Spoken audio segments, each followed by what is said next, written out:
দেখেন হুজুররা সব একসঙ্গে। মোল্লা যে যা অবস্থা, এরা ফাও কাজে সময় দেয়, আসল কাজে থাকে না তারা। ভাই একটু দাঁড়ান, আমাদেরকে নিয়ে কি যেন বলতেছে। ওয়ালাইকুম সালাম। ভাই ভালো আছেন? জি মাশাআল্লাহ ভালো আছে। ভাই আপনারা আমাদের দেখে কি যেন বলতেছিলেন? কই না তো ভাই। ভাই দাঁড়ান, আমি আসল কথা বলছি। বন্ধু দাঁড়া, আমি বলতেছি। ভাই আপনারা আজকে ফাও কাজে একসঙ্গে ঘুরতেছেন, কিন্তু আসল কাজে আপনারা একসঙ্গে ঘুরতেছেন। ভাই আপনারা আসল কাজ বলতে কি বোঝাচ্ছেন?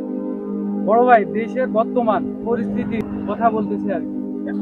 তাহলে শুনুন, এই জুলাই অভ্যর্থনের পর বাংলাদেশের যত বড় বড় ইসলামিক দলগুলো আছে, সেই দলগুলো সবাই এক প্ল্যাটফর্মে এসে এই বাংলাদেশকে একটি সুশৃঙ্খল দেশ গড়ে তোলার কার্যক্রম হাতে নিয়ে কাজ করে চলছে।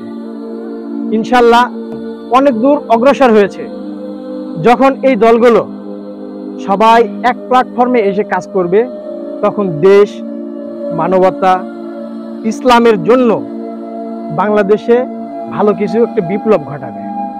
এই বাংলাদেশকে এগিয়ে নেওয়ার জন্য হুজুররা অনেক বড় ভূমিকা রেখেছে। এই বাংলাদেশটা কি শুধু হুজুরদের? না, এই বাংলাদেশটা সবার মাতৃভূমি। তাই আমাদের সকলের উচিত এই বাংলাদেশের সার্বভৌমত্ব রক্ষার জন্য আমাদের সকলকে ইসলাম, মানবতা, দেশের হয়ে কাজ করা। তাই আসুন আমরা সকলে এই দেশ রক্ষার জন্য এক হয়ে কাজ করি। ভাই আমি দেশের সকল আলেমুল আমাদের পক্ষ থেকে আপনাদেরকে দাওয়াত দিচ্ছি যে আপনারা দেশের স্বার্থে এবং ইসলামের স্বার্থে সকলেই ঐক্য হয়ে দেশের জন্য কাজ করুন। ভাই তাহলে আমরা অনেক হাসাহাসি করছি, আপনাদের ঠাট্টা করছি, ঠিক আছে?